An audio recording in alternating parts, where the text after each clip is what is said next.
Shalom, graça e paz. Então vamos continuar nossa leitura, hoje vendo mais algumas demonstrações de autoridade, de poder do Senhor Jesus, aqui no capítulo 9. Vamos à leitura então.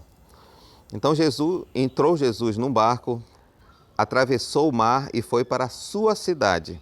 Alguns homens trouxeram-lhe um paralítico deitado em sua maca.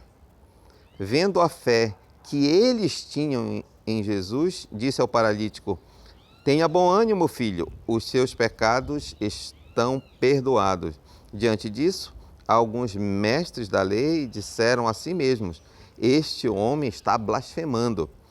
Conhecendo Jesus seus pensamentos, disse-lhes: por que vocês pensam maldosamente em seu coração?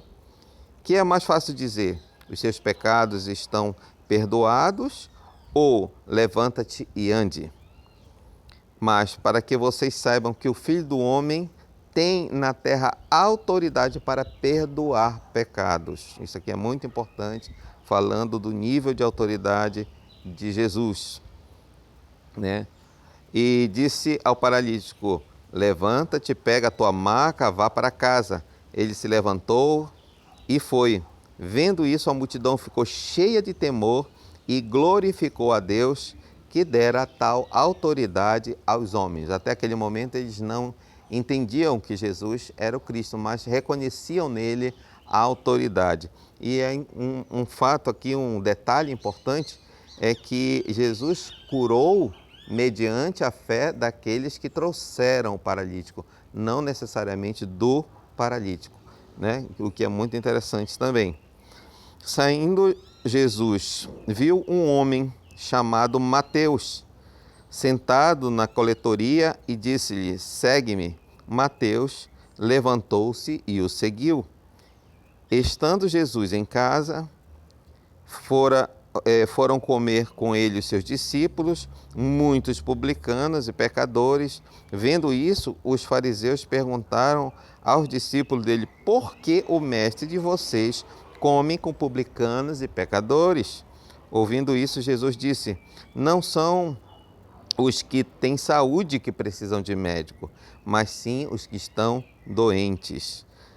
Vão aprender o que significa isto: desejo misericórdia, não sacrifícios, pois eu não vim chamar justos, mas pecadores. Em que sentido ele está dizendo aqui?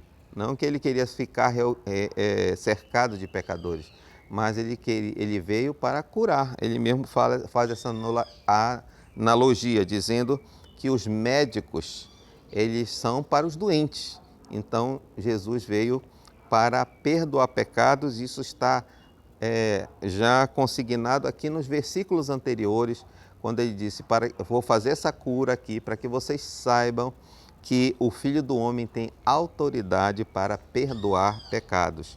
Então os discípulos de João vieram perguntar-lhe: por que nós e os fariseus jejuamos, mas os teus discípulos não? Jesus respondeu: como podem os convidados do noivo ficar de luto enquanto o noivo está com eles? Virão dias quando o noivo lhes será tirado, então jejuarão. Então, Jesus não está dizendo que os discípulos de Jesus não jejuam, mas enquanto ele estava na terra não haveria necessidade de fazer jejum. Ninguém põe remendo de pano novo em roupa velha, pois o remendo forçará a roupa e tornar-se-á pior do que o rasgo. Nem se põe vinho novo em vasilha de couro velha. Se o fizer, a vasilha rebentará, o vinho se derramará e a vasilha se estragará. Ao contrário, se põe vinho novo em vasilha de couro nova e ambos se conservam.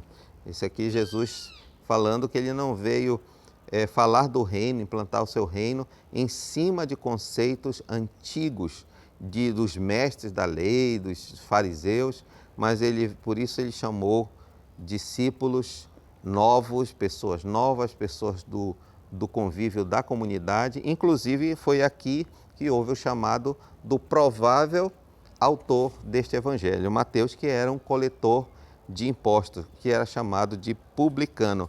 Eram muito mal vistos pelos judeus, porque eles cobravam impostos e eram considerados pessoas corruptas. É mais ou menos como hoje as pessoas têm essa ideia sobre a maioria dos políticos, que político é corrupto. Então essa ideia se tinha também a respeito dos coletores de impostos. Vamos seguir então a partir do versículo 18. Falando ele ainda quando um dos dirigentes da sinagoga chegou, ajoelhou-se diante dele e disse: minha filha acaba de morrer. Vem e põe a tua mão sobre ela e ela viverá. Jesus levantou-se e foi com ele e também os seus discípulos. Nisso uma mulher que havia 12 anos vinha sofrendo de hemorragia, chegou por trás dele e o tocou na borda do seu manto, pois dizia a si mesma: se eu tão somente tocar em seu manto, ficarei curada. Voltando-se, Jesus viu e disse: ânimo, filha, a tua fé a curou. E desde então, desde aquele instante, a mulher ficou curada. Quando ele chegou à casa do dirigente da sinagoga e viu os flautistas e a multidão agitada, disse: saiam, a menina não está morta, mas dorme. Todos começaram a rir dele. Depois que a multidão se afastou, ele entrou, tomou a filha pela mão, a menina pela mão, e ela se levantou. A notícia deste acontecimento espalhou-se por toda aquela região. Lembrando que nós estamos falando aqui da região da Galileia, provavelmente nesse momento ele estava ali em Cafarnaum. Esse trecho aqui que eu estou lendo, estamos lendo juntos, né, de Mateus, também está relatado em Marcos e em Lucas.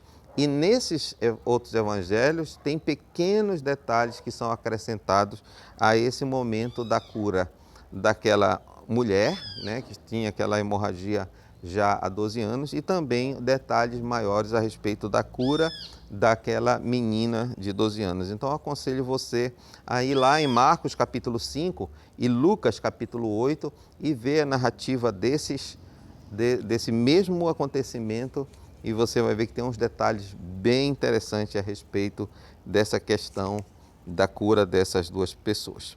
A cura de 2 cegos e de um mudo.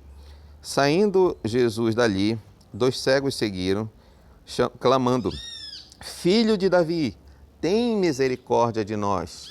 Entrando ele em casa, os cegos se aproximaram e ele lhes perguntou: vocês creem que eu sou capaz de fazer isso?